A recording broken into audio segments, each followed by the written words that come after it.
Flores, Bogotá, 11 de enero de 2012. Bueno, yo voy a empezar por una pregunta muy personal. Juan Carlos, ¿cómo explica usted que haya tenido, que le haya costado tanto trabajo arraigar en un proyecto político? O sea, ayer miré en la silla vacía su biografía política. Y entonces, bueno, caí en cuenta que es la tercera vez que entra, que es concejal de Bogotá, así es. que las dos anteriores casualmente coinciden con dos administraciones de Antanas, sí. De Antanas, y en cada uno de ellos ha estado por un movimiento político distinto, digamos.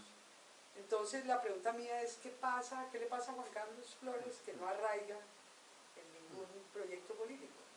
Porque la política colombiana está en manos de mafias. Hace 8 o 9 años la gente lo regañaba a uno y le decía, ¿por qué no está en el polo?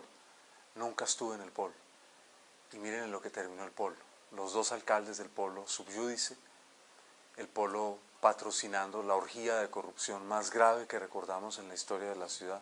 No se inventó la corrupción en el polo, pero todos estos izquierdistas que durante años lanzaron piedras simbólicas y reales contra el establecimiento, apenas llegaron al poder, reprodujeron en un corto tiempo lo peor de 2 siglos de bipartidismo.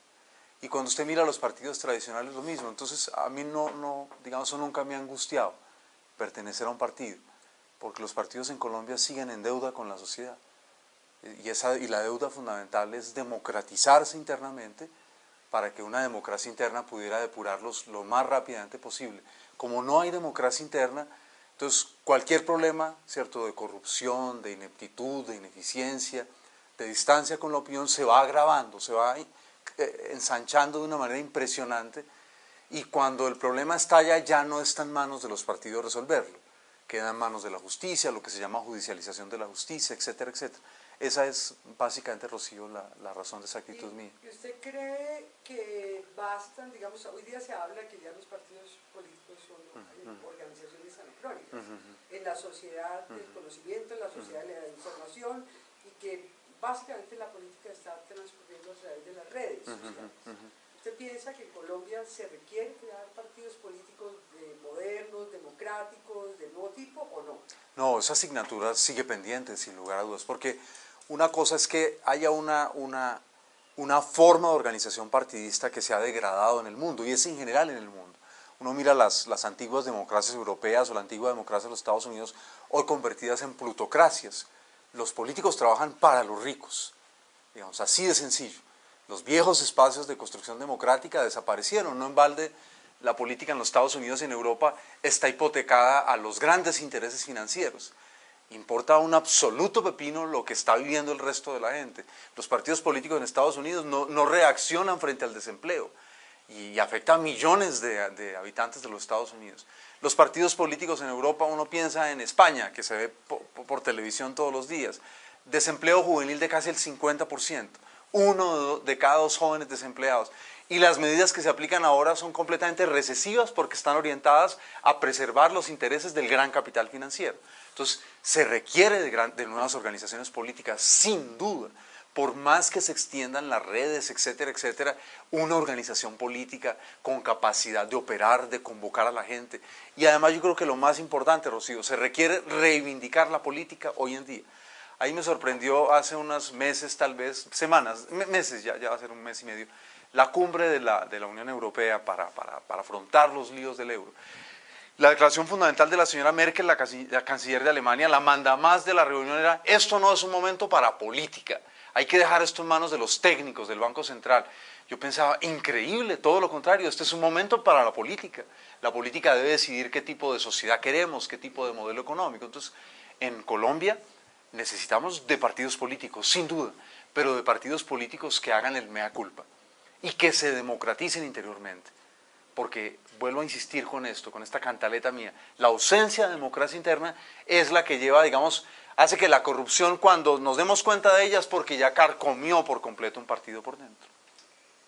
Juan Carlos, ¿qué balance hace de la alianza entre Mocus y Gina, de la cual usted fue parte muy activa? ¿Qué quedó? O sea, ¿persisten en la idea que expuso Antanas después de la jornada electoral de crear un nuevo proyecto político? Bien, yo estaba con Antanas, ¿sí? Yo en algún momento fui a buscar a Antanas, a tocar la puerta de su casa casi que literalmente, para decirle: Antanas, la ciudad está viviendo un momento de crisis, usted es una figura representativa, tiene cosas que decir, la forma como usted administró la ciudad es valiosa en este momento, que es una forma que combinaba conocimiento con transparencia y una preocupación por hacer buena gestión, que me parece que son tres de los legados muy valiosos de Antanas y los dos equipos que él tuvo en la alcaldía. Y bueno, entonces él finalmente dice: listo, el proyecto de la alcaldía, y un grupo de personas le empezamos a trabajar muy fuerte a eso. Luego Antanas parece que no se sintió cómodo con el rol del candidato y encuentra este camino con Gina Parodi. Yo estaba acompañando a Antanas, no me sentía cómodo de salir a descalificarlo públicamente, en fin. No sé qué va a pasar ahora con eso. Yo lo que sí creo es que una figura como Antanas no debe volver a marginarse de los asuntos y las discusiones de Bogotá. El momento que vive Bogotá es de una extrema gravedad. Pero está marginado, de hecho. Pero yo lo convocaría a estar involucrado, ¿cierto? A opinar, a hacer sugerencias. Hay elementos en los cuales la gestión de él sigue teniendo vigencia. Hay debates urbanos en los cuales la voz de Mocus sigue siendo una voz valiosa.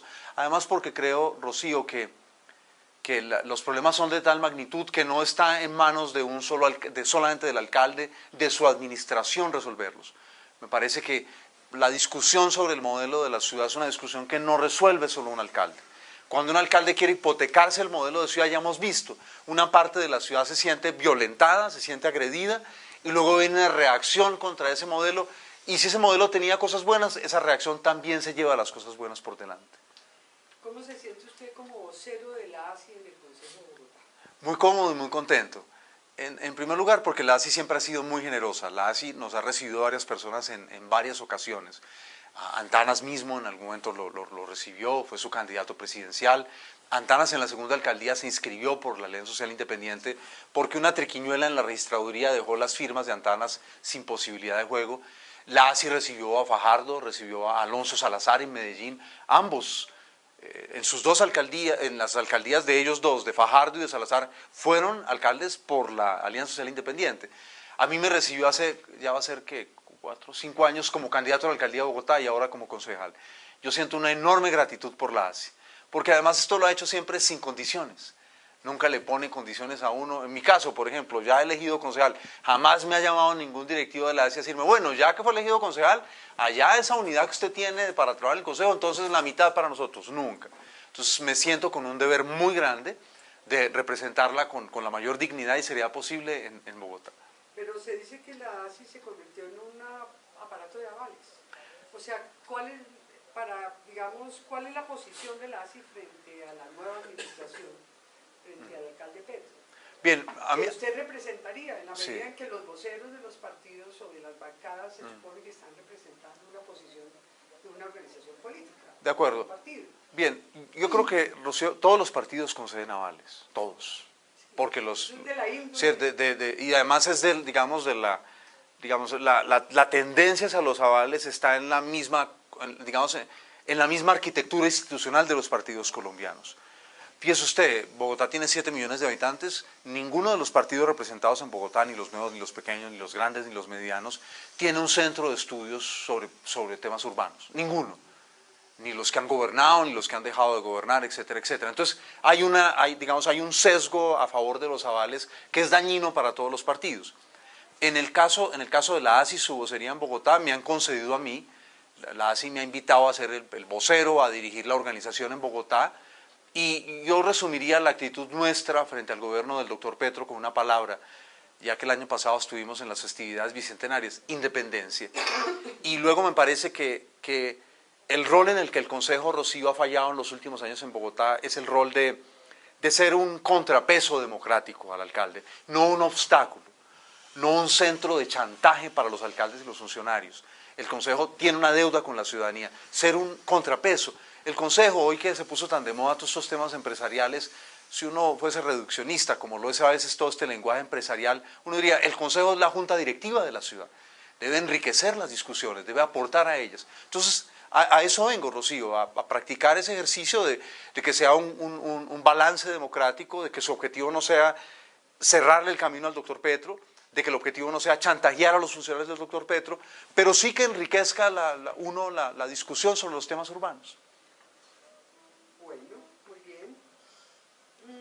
¿Qué opinión le merece el gabinete del alcalde Petro? Bien, el secretario de gobierno es un secretario de gobierno de lujo, el doctor Navarro, ex constituyente, ex ministro, ex gobernador, ex alcalde de su región. Además, el doctor Navarro, para aquellas personas que en Colombia le hemos apostado a una negociación política seria, como una forma de resolver el conflicto que vive el país, digamos, los que creemos en eso, el doctor Navarro es uno de los mejores exponentes de que eso es posible, y que además, pues si uno está en cualquier actividad humana, desea que el esfuerzo que uno haga dé frutos, de que además es rentable políticamente. Navarro, digamos, ha tenido una carrera política brillante, ¿sí? Una combinación de una carrera política nacional con una carrera política regional. Y ahora vuelve al escenario nacional en Bogotá. A mí me encanta que Navarro sea secretario de gobierno, me parece que es un interlocutor de lujo para el Consejo. Hay otros funcionarios a los cuales hay que darles un tiempo de espera, digamos, no los conozco en la gestión pública, pero hay que darles un tiempo de espera, razonable además. Hay algunas áreas donde sí me atrevería respetuosamente a hacer un cierto llamado a una alerta temprana. Dos áreas. Una, el área que engloba infraestructura y movilidad, porque esa es un área en la cual la insatisfacción ciudadana es muy, muy grande, porque eso está afectando nuestra vida, nos estresa, afecta la economía de la ciudad. Noto por las hojas de vida que son personas decentes, con trayectorias muy valiosas en los campos en los que cada una de ellas, dos mujeres y un hombre, ejercieron. Dos mujeres, una directora del IDU, la otra secretaria de movilidad de la ciudad y un hombre en Transmilenio. Pero cuando uno mira si hay una conexión entre la actividad de ellos anterior y los líos, los grandes proyectos urbanos que tienen, que heredan o que tendrán entre manos, encuentro que hay un desfase allí. Y entonces hago ese llamado de atención para que pues rápidamente el mismo gobierno decida cómo resuelve ese vacío, porque de lo contrario las van a crucificar. Y no me parecería justo porque una de ellas fue edil aquí de Chapinero por el Polo, un muy buen edil además, trabajó en la unidad legislativa del concejal Carlos Vicente de Rú, que es uno de los concejales más serios que ha tenido la ciudad, en fin, es decir, no tengo cuestionamientos frente a ellos como seres humanos. Me preocupa es el rol enorme que les ha sido entregado. Trayectoria. Sí, para ese rol, para ese gran desafío. Y el otro lado donde Rocío haría una alerta temprana es la gerencia del Acueducto de Bogotá. El Acueducto de Bogotá es una empresa muy importante para la ciudad.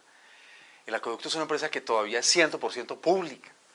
Y como empresa 100% pública, fue la protagonista de una transformación muy valiosa para la equidad de la ciudad, haber llevado agua potable garantizada por el Banco Mundial. Que el Banco Mundial hace ya casi 20 años casi que le puso un ultimátum a la ciudad, cuando la ciudad no tenía recursos para sus empresas públicas. Le presto plata, pero esa empresa hay que privatizarla. Y la alerta temprana con Diego Bravo es por su trayectoria tan clientelista y politiquera. Ya, porque él mismo ha dicho que ya no tiene ningún tipo de cuentas pendientes. Digamos. Sí, pero digamos, yo no me refiero a las cosas que pueden ocurrir. Cualquiera de nosotros como servidor público puede ser llamado por la Procuraduría, eso es un deber además de uno, y puede ocurrir una sanción que no necesariamente esté ligada con el hecho de que una persona haya metido la mano en los dineros públicos, ¿sí? Por un error, en fin, etcétera, etcétera. Eso lo comprendo. No, mi reflexión está centrada en que su trayectoria es una trayectoria clientelista y politiquera. Eso es lo que le ha caracterizado a él en su vida pública. ¿Y qué es lo que ocurre con la empresa de Acueducto de Bogotá? Los últimos dos gobiernos de Bogotá, después del gobierno de Mocus, convirtieron la empresa de Acueducto de Bogotá en un sitio a través del cual se hace un reparto burocrático, que le ha hecho un daño a la calidad del servicio que presta la empresa de acueducto de la ciudad y al conocimiento técnico que la empresa había acumulado. Luego, me parece que el doctor Petro tiene proyectos muy ambiciosos, muy importantes, en los cuales la empresa juega un papel crucial. La redensificación del centro de la ciudad. La gente dirá, ¿pero por qué? Porque yo soy un habitante del centro, y esa idea me encanta además. Y además me encanta que no sigamos mandando a las personas de escasos recursos por allá a los sitios peores de la ciudad. Me encanta la posibilidad de recuperar el centro para la vivienda, me gusta. Eso dinamiza a Bogotá, la dinamiza socialmente, económicamente. Pero se requiere renovar las redes del centro de la ciudad. Inversiones multimillonarias. Es decir, necesitamos un gerente del acueducto buen gerente, capaz de coordinar el conocimiento técnico de la empresa y, por supuesto, capaz de resistirse a las presiones que vienen desde muy diversos lados, desde aquí mismo, para que la empresa se convierta en un lugar de repartijas. ¿Cuáles serían, en su opinión, los principales temas de la agenda de Bogotá este año? No hago la pregunta a largo, de la administración porque me parece demasiado. Sí. ¿Cuáles son los temas críticos de este año, del 2012? Bien, Rocío, hay unos primeros chicharronudos que el doctor Petro hereda. Y a mí siempre me gusta enfatizar lo que los alcaldes heredan, porque a un alcalde no se le puede pedir que haga milagros con problemas que él hereda del pasado. El alcalde hereda unas obras inconclusas por parte de la última administración de la ciudad. No solamente la 26, sino la misma carrera décima, que poco se menciona, están retrasadas en su cronograma. Eso altera la movilidad de la ciudad, eso tiene unos sobrecostos enormes. Digamos, la nueva administración tiene un problema, otra vez le toca llegar con una olla raspada, salir a buscar platas para estas obras desfinanciadas. En eso no podemos pedirle milagros al doctor Petro, ni a su equipo, eso hay que ser honestos, porque, hombre, pues recibe una cosa que está mal hecha ya desde el inicio. Conectada con estas dos, usted sabe, está el tema de la séptima, un tema no resuelto. El exalcalde Garzón contrató esa obra muy al final de su administración. El equipo del alcalde Moreno pues no era un equipo muy eficiente en estos temas, no lograron resolver a tiempo, entonces la décima va a llegar hasta la 26 y la gente ahí le toca bajarse, bueno, hasta la 32 en el Museo Nacional. Bueno, entonces ahí un problema además social, pues que la gente va a pagar Transmilenio, que es bien caro, arriba, en Lomas, etcétera, etcétera, y luego llega a un sitio y nadie lo va a llevar a otro lado, le toca bajarse y pagar un siguiente bus para llegar a trabajos en Cedritos. Muchas personas de esa zona trabajan en servicios en Cedritos, en el norte, etcétera, etcétera. Luego, Rocío, está el tema del sistema integrado de transporte que también hereda el gobierno del doctor Gustavo Petro. El sistema integrado del transporte es una cosa que se negoció mal con los transportadores. Usted sabe que eso es una deuda que la ciudad quiere a más de 20 años para pagarle a los transportadores que entregan sus buses, busetas y colectivos a este proyecto, para reducir, ¿cierto?, en 5.000, 6.000 buses los buses de la ciudad. Las condiciones en las que se negoció con los grandes transportadores, que son los auténticos dueños, y unos grupos económicos de las nuevas cuencas del transporte en la ciudad, no fueron las mejores para la ciudad. Varios expertos advirtieron que se había roto el principio de equilibrio económico. Y luego la misma tarifa tendrá que ser subsidiada. No hay un cálculo exacto de cuánto costará el subsidio. Algunos hablan de una cosa, un rango muy amplio que no me gusta a mí, pero no tengo cifras concretas para darle. Entre 100 y 200 millones de dólares al año. Entonces le toca a Gustavo Petro encontrar un gerente para eso, que sepa manejar tamaño lío, que es cambiar, ¿cierto?, la forma de transportarse en la ciudad de un día para otro, digamos, la cultura de transportarse, y al mismo tiempo subsidiar, porque si no se le va a levantar la gente en los barrios populares. Y no por una decisión de este gobierno, hay que decirlo con honestidad, por la herencia envenenada que recibe del gobierno anterior. Ya con esos, mire usted, los líos de la Madonna que tienen el alcalde y su equipo. Él ha anunciado, si mal no estoy, él anunció una rebaja en las tarifas de transporte, que algunos vieron como supremamente polémica. Sí, o sea, aparte del subsidio del cual usted está hablando, Petro en un momento dado habló de la necesidad y de la posibilidad de bajar las tarifas de transporte público. Sí, él estaba incómodo y así lo expresó en el discurso de posesión con la decisión de la alcaldesa Clara López de subir el pasaje en 50 pesos, incluido Transmilenio. Expresó esa incomodidad. En dos tal vez ocasiones le he escuchado una suerte de principio que está tratando de esbozar, es que quien va en carro paga y a quien va en transporte público le pagan. Pero en esos momentos, Rocío, no es realista hablar de una disminución de las tarifas del transporte público. Ya quisiéramos que eso fuese así, por esa razón que le estoy contando, ¿cierto? Porque entra desfinanciado el sistema integrado de transporte. Él mismo en una entrevista, tal vez que le concedió, si mal no recuerdo, a Caracol Radio, en un programa en el que estuvo sentado allí en horas de la mañana, habló de que probablemente la tarifa pasaría, digamos, si se aplicase cruda sin subsidios, de 1.300 a 2.100 pesos. Eso es insoportable para cualquier bolsillo en Bogotá, no solamente popular, sino de clase media. Piense usted en una familia de clase media que tenga a los chinos estudiando en una universidad. Ese cambio es un cambio que impacta en el bolsillo. Entonces, me parece que todavía el equipo del doctor Gustavo Petro no tiene claro, digamos, el tema de cómo es que se va a resolver este lío de la Madonna. Y hablando de tarifas, la oferta de la cuota de consumo mínimo de agua gratuita a los estratos unidos, ¿eso es sostenible? ¿Es una propuesta seria, viable, económicamente? Bien, hoy ya es digamos, un mínimo de agua gratuito para el estrato 1, ya es una realidad. El gobierno de Clara López tramitó el proyecto a través del Consejo. Viene ahora la tarea de buscar los recursos para financiarla. La ambición que ha expresado el doctor Petro es que eso también se extienda al estrato 2. Bien, ¿cuál es, digamos, me parece importante, Rocío va a tratar de comprimir, pero comprender por qué razón las tarifas del acueducto en Bogotá son hoy las que son. Son ante todo muy gravosas para las personas que digamos, de estrato 4 hacia arriba son unas tarifas caras en Bogotá. Usted lo sabe muy bien, y es que por lo menos el 50% de la ciudad hace 20 años era una ciudad que era ilegal desde el punto de vista de la planeación urbana. Y de los servicios, y todo usted recordará bien. Entonces, llevar los servicios a esos barrios que fueron construidos sin ellos tuvo un costo muy grande para la ciudad y ha tenido un costo muy grande. Voy a dar un solo ejemplo.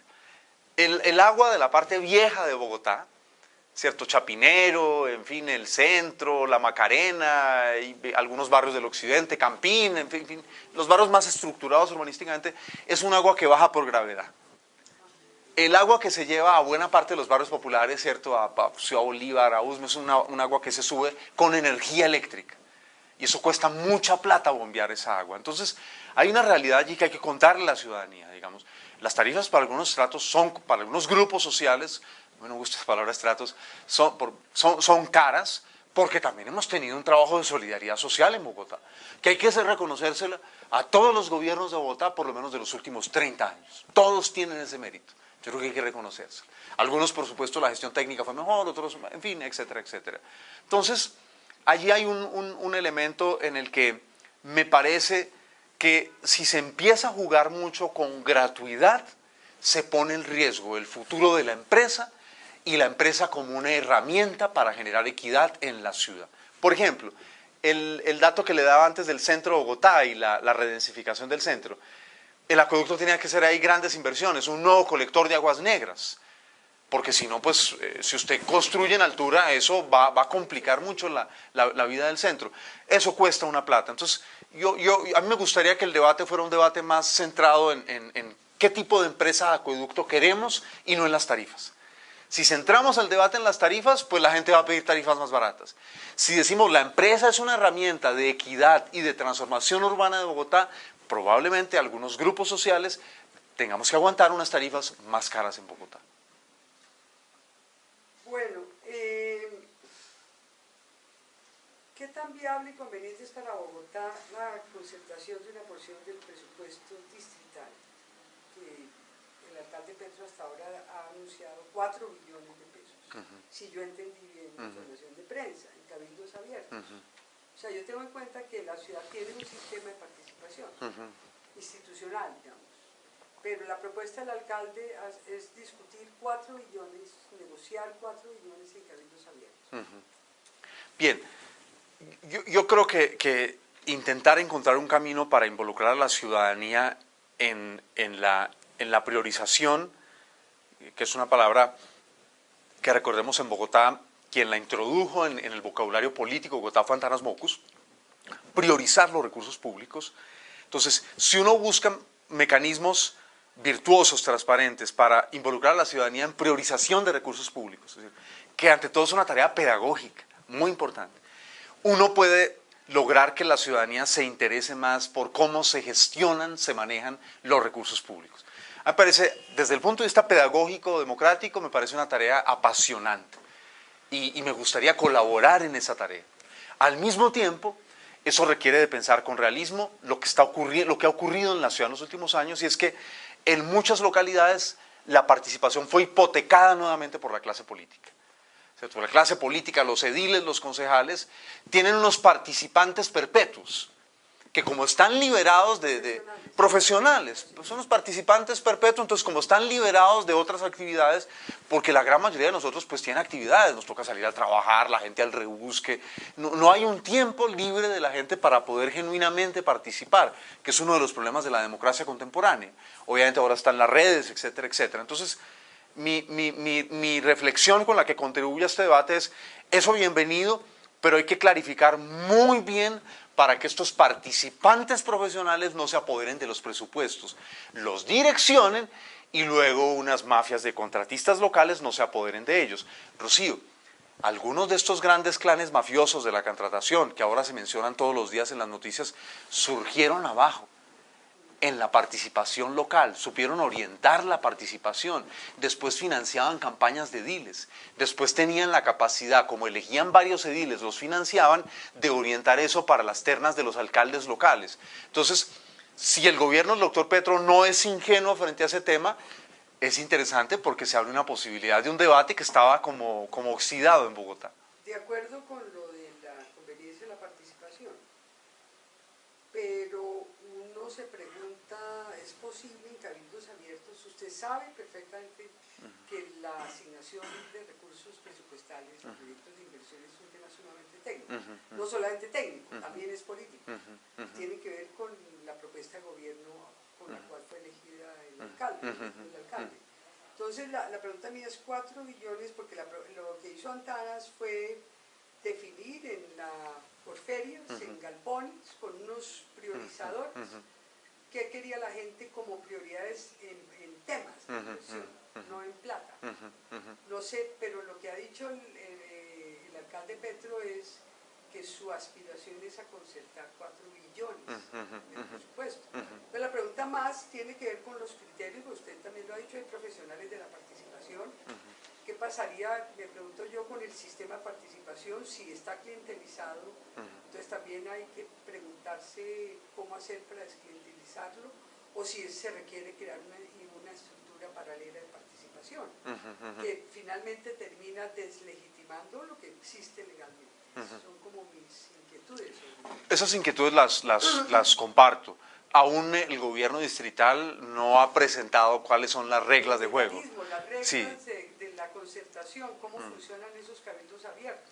Exactamente. Yo creo que para que la ciudadanía decida debe disponer de información y debe haber una pedagogía además, digamos, cuáles son las platas. Esas platas inciden sobre proyectos distritales o sobre proyectos locales, que es clave esa diferenciación. Luego, digamos, esto es como una familia responsable. Una familia responsable va a mercar. Ayer estaba caminando, iba una niña que seguramente estaba cansada y le decía a la mamá, mami, ¿por qué no nos vamos en taxi? Y entonces la mamá, una mamá muy joven, me encantó porque paré la oreja, ¿cierto? La explicación que le dio es, porque acuérdate que hay unas cosas que contigo vamos a hacer, ¿cierto? Acuérdate que vas a ir al jardín y entonces como yo necesito esa plata para que tú vayas al jardín, no puedo gastarme la plata en el taxi. Entonces creo que aquí es muy importante que el gobierno de la ciudad también, porque la lista del mercado puede volverse caprichosa. Y al final cuando la gente llega a la caja, a veces me maravilla cuando la gente llega a la caja en los supermercados que empieza a devolver y a devolver cosas, claro, porque se entusiasmaron en el recorrido con el carro, pero luego la plata no alcanza. Aquí esa lista de mercado tiene que estar previamente establecida cuáles son los mínimos de esa lista de mercado. Hay unos mínimos claves de esa lista de mercado. Y en Bogotá esos mínimos claves tienen que ver con educación, tienen que ver con salud, tienen que ver con servicios públicos esenciales, tienen que ver con las redes barriales, viales, que son absolutamente importantes. Esos criterios ha de establecerlos la administración. Pasemos al tema de educación, que ahí la apuesta también de Petro, o sea, la impresión que yo tengo es de propuestas muy grandes, muy costosas, difíciles en 4 años. La jornada única y el 12º año escolar y la reforma de la Universidad Distrital. Es un paquete que el propio alcalde ha relacionado. ¿Cómo ve usted? Bien, yo creo que, Rocío, después de 4 años de analfabetismo urbano... Viabilidad económica y viabilidad política. Muy bien. Después de 4 años de analfabetismo urbano desde la alcaldía de la ciudad, es bueno que otra vez nos pongan a discutir sobre temas urbanos. Yo creo que eso es muy valioso. Fíjense que estamos usted y yo hablando aquí sobre si estamos de acuerdo o no con ciertas ideas sobre la gestión de la ciudad. A mí eso me gusta, a mí eso me gusta. Me parece además que es la obligación de un alcalde. Petro mueve, claro, y me parece que es el deber de un alcalde, el incitarnos a debatir. Eso no lo vivíamos ya hace unos... Pues en términos de gran agitación del debate urbano, no lo vivíamos desde probablemente la segunda alcaldía de Mocos. Digamos, el debate urbano en grande prácticamente había ido desapareciendo de la ciudad. Algo hubo durante el gobierno del doctor Garzón, algo hubo de ese debate, con la pobreza sin lugar a dudas hubo y se avanzó en la ciudad en esos temas y adquirimos un conocimiento valioso sobre esos temas. Bien, entonces, creo que hay un consenso político hoy en la ciudad sobre la necesidad de la jornada única. Eso es muy importante. Todos los candidatos. Sí, todos de acuerdo. Viene ahora en cuánto tiempo podemos realizar esto. El doctor Petro planteó 100 colegios. Y yo espero no estar equivocado, Rocío, pero creo que en los últimos 8 años en la ciudad no se construyó esa cifra de colegios. Es una cifra grande. Él ha estado lanzando ideas, digamos, él está como todavía afinando la cosa. Obviamente su secretario de Educación apenas pues está asumiendo el cargo, habrá que darle un tiempo para que hagan la propuesta, deben elaborar el plan de desarrollo, en fin, etcétera, etcétera. Lo que me parece complicado es vincular tal vez las dos cosas a la vez en términos de gestión. La jornada única, experimental, luego la construcción de los colegios y el 12º grado. No sé si es que soy demasiado poco ambicioso, pero me gustaría primero ver a la administración presentar, ¿cierto?, el plan concreto, además la búsqueda de recursos, porque aquí tenemos que salir a buscar los recursos. Si somos serios, el Consejo tiene que dedicarse junto con la administración y el secretario de Hacienda seriamente a buscar los recursos para esta primera fase de la jornada única. Luego, el tema de la universidad distrital. Hombre, es uno de los temas en los cuales coincido con la administración del doctor Petro. Me gusta ese énfasis en que él asume ese desafío personal por buscarle un norte a la Universidad Distrital. Discrepo del doctor Peñalosa en esta cosa como de, en todo ver como que el nuevo gobierno no tiene derecho a pensar la ciudad. No, hombre, yo creo que entre más personas pensemos la ciudad mejor, más se enriquece el debate urbano. No podemos hipotecar la sabiduría de los temas urbanos a un grupo de personas en Bogotá. Yo creo que esos tiempos cuando un selecto grupo de la sociedad tenía el saber ya afortunadamente ya pasaron. Bien, el gran desafío, leía con atención la entrevista de Gustavo Petro en la revista Semana. El gran desafío allí en la distrital es cómo se trabaja conjunto con los otros representantes. Porque es que el gobierno nacional le ha nombrado representantes a senadores para conseguir el voto de ese senador, y esos senadores son los representantes de la politiquería, el clientelismo dentro de la Universidad Distrital. Es que esa es la gran desgracia. La plata la ponemos nosotros, pero el clientelismo en la Universidad Distrital lo hacen representantes del gobierno nacional. No solo, por supuesto. También ha habido rectores patrocinados por la ciudad clientelistas. Entonces, me parece que es un desafío clave, es convocar a la comunidad universitaria de la Universidad Distrital a que desde adentro enfrente el clientelismo. Digamos, esas prácticas han cogido, Rocío, mucha fuerza ya. Digamos, lo académico pasó a un tercero, desde muchos años, sí. No, ya que ha habido intentos de rectores que han tratado de... ¿no? Sin duda, y de administraciones y secretarios de educación. Recuerdo al secretario Villaveses, por ejemplo, personas con un criterio muy claro qué hacer con la universidad. Pero es que el consejo directivo está en manos del clientelismo.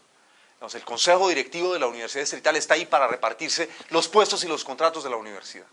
Y hay como una estructura espejo dentro de la universidad que favorece eso, un grupo pequeño de profesores y de estudiantes que también resultan, y de directivos y funcionarios, resultan beneficiarios de eso. Entonces, me parece que el señor secretario de Educación, que entiendo que es una persona interesante, ¿cierto?, con una hoja de vida académica interesante, etcétera, etcétera, que el mismo alcalde, pues deberían, digamos, es una sugerencia que hago, pero deberían convocar a la comunidad universitaria, digamos, a ponerse en pie. Si se encontraran las mejores fuerzas de la distrital, el gobierno nacional y el gobierno distrital, algo se podría hacer. Porque plata hay. El problema de la universidad distrital no es de plata, usted lo sabe muy bien.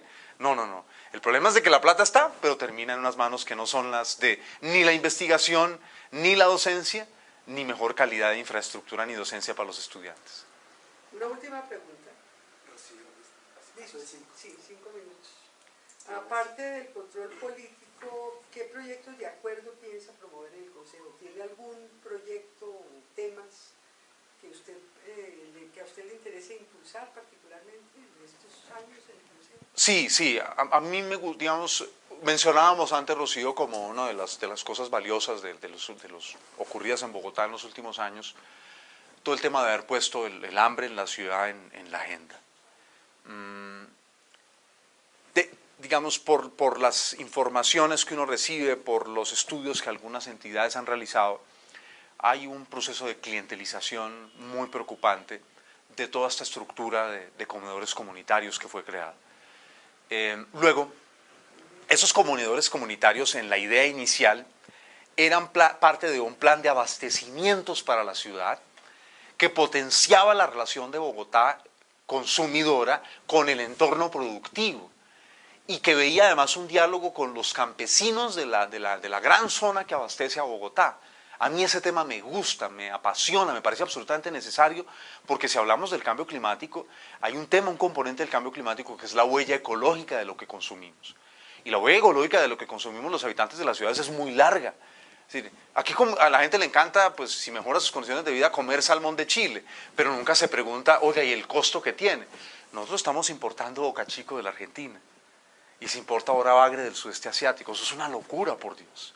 Entonces, a mí me gustó mucho el tema del hambre de los comedores comunitarios conectado con un plan de abastecimientos. Yo quiero meterle mano a ese tema, y ojalá que desde la administración, porque eso es una herencia valiosa de los últimos años, digamos. No todo en los últimos años tampoco fue un desastre en la ciudad, también hubo gente que hizo bien su trabajo, hubo funcionarios que no hicieron parte de esta orgía de ineptitud y de corrupción, hubo una herencia que se mantuvo también en la ciudad. Me parece importante porque si no caemos en un cierto nihilismo. Y hay propuestas, yo recuerdo, ¿usted conoce a Jesús Daniel Suárez? Sí, claro, por supuesto, claro. Un proyecto de mercados campesinos, de esta misma idea, pero pues, según dice, Lucho Garzón nunca lo recibió ahí. Yo dirigí un trabajo de un estudiante en la Nacional muy bueno sobre la política alimentaria en Bogotá. Es un trabajo muy bien documentado. Sí, creo que hay avances, digamos, por lo menos en términos de investigación. Sin duda. Y digamos la ciudad... Vale la pena plantearse. Y ya existe, digamos, cierto, existen unos comedores comunitarios. Los mercados campesinos que dan unas ferias en algunos sitios importantes de la ciudad, eso existe hoy, pero esa conexión, exactamente, sí. Las plazas que la de Ciudad Bolívar no logró tener fuerza, en fin, etcétera, etcétera. Digamos, la relación de esto con el tema de Corabastos sigue siendo muy débil. Entonces, allí hay un elemento muy importante para la ciudad, muy importante, que es un elemento además que combina equidad, que combina justicia social, que combina responsabilidad ambiental. También usted sabe que a mí me encanta un tema que es el tema de la bicicleta. Es un tema que ha estado abandonado los últimos años. Las grandes ciudades, Medellín se ha movido hacia las bicicletas públicas. En algunos lugares del mundo son gratuitas, en otros, digamos, tienen un bajo costo. Aquí en el Consejo ya hay otra, digamos, hay una bancada mucho más grande de diversos partidos interesada en ese tema. Me parece, digamos, que la ciudad ha hecho tal inversión en la infraestructura de bicicleta que es un gran desafío pensar la cosa de manera innovadora. El último gobierno de la ciudad tuvo en algún momento la idea de bicicletas públicas. Hay un programa piloto en la calle 92, pero es muy débil, es muy pequeño, pero habría que rescatar ese pequeño germen y volver a potenciarlo. La Nacional lo hizo. La Nacional lo hizo, se perdió porque no había un sentido de corresponsabilidad. Hay un problema de educación Sí. para cuidar los bienes públicos que se refleja en ese... Sí. Medellín avanzó, yo creo que sobre estas experiencias, partió con un proyecto hace unos meses de 160 bicicletas, creo que lo van a duplicar ahora. Entonces me parece que el tema va madurando, porque él también tiene que ver como con una cierta responsabilidad en la ciudad, en orientar el transporte en la ciudad. Los últimos gobiernos de la ciudad, digamos, han sido anticarro, pero ha faltado, bueno, si somos anticarro, ¿qué le ofrecemos a la gente? ¿Cuáles son las alternativas reales para que... Bueno, y otro elemento que para mí es muy importante, Rocío, es el tema de la cultura ciudadana. La cultura ciudadana fue un gran aporte en su momento a la ciudad. La cultura ciudadana recoge las tradiciones del civismo, de la responsabilidad de nosotros los ciudadanos con nosotros mismos. La cultura ciudadana está completamente abandonada. Digamos, parecía que iba a ser fuerte también el gobierno del doctor Petro por el papel de un exalcalde de la ciudad, el exalcalde Paul Bromberg en estos temas, y yo creo que es importante volver a reavivar que yo la relacionaría con un aspecto que me preocupa mucho, el crecimiento de las riñas en la ciudad, Rocío, están disparadas, las riñas en la ciudad. No es la delincuencia, no, son las riñas, digamos. ¿Recuerda usted que hace unos 20 años la palabra intolerancia se puso de moda en Colombia? Y debatíamos en aquel momento qué hacer con la intolerancia. Vuelve otra vez la intolerancia a afectar la convivencia en la ciudad. El comandante de la policía contaba hace unos días que el problema fundamental que debió atender la policía en diciembre fue el tema de las riñas en Bogotá.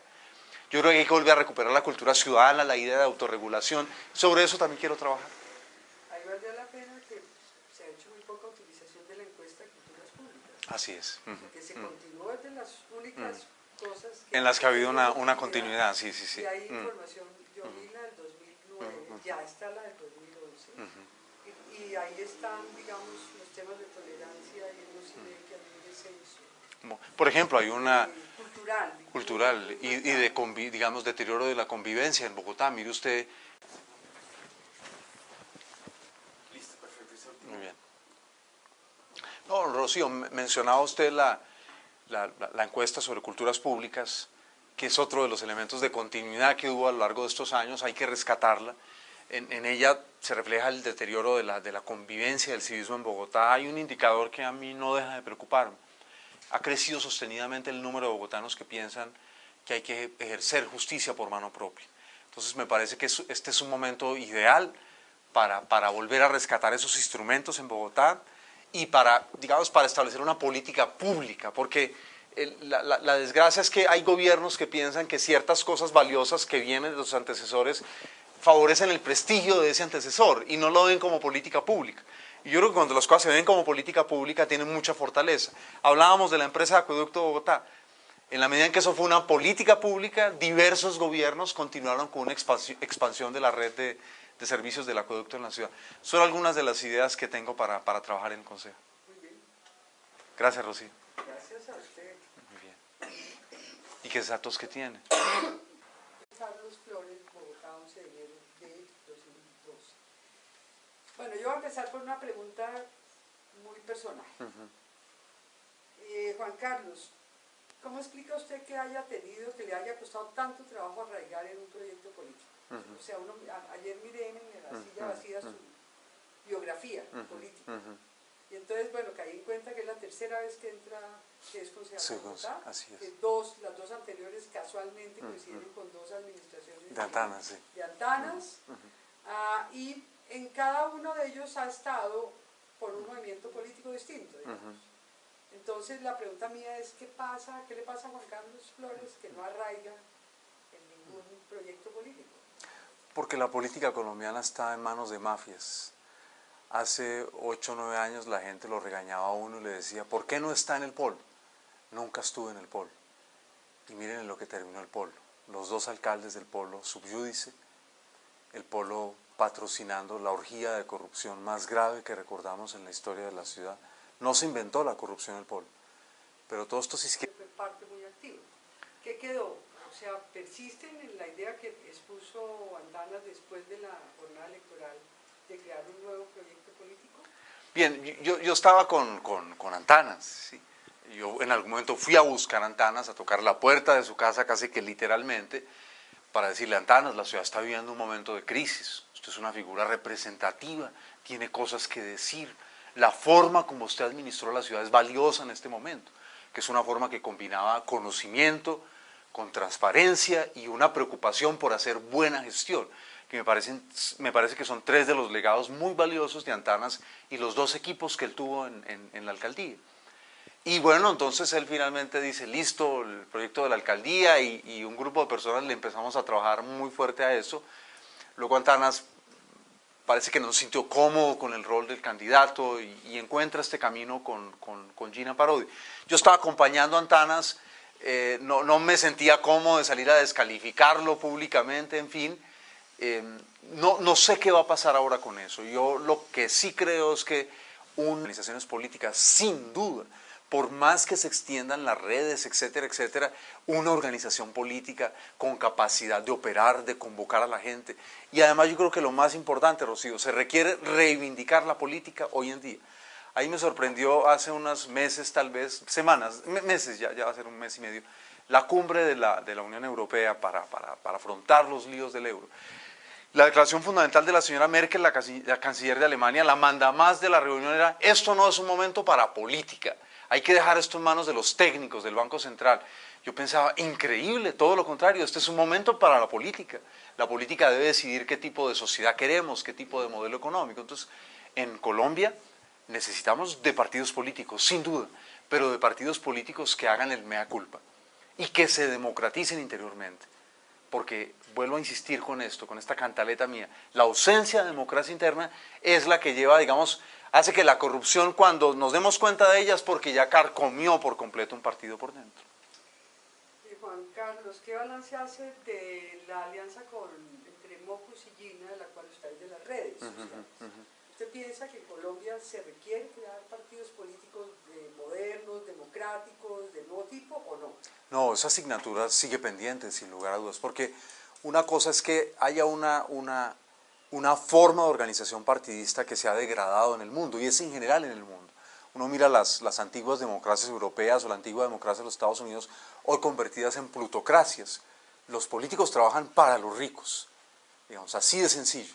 Los viejos espacios de construcción democrática desaparecieron, no en balde. La política en los Estados Unidos y en Europa está hipotecada a los grandes intereses financieros.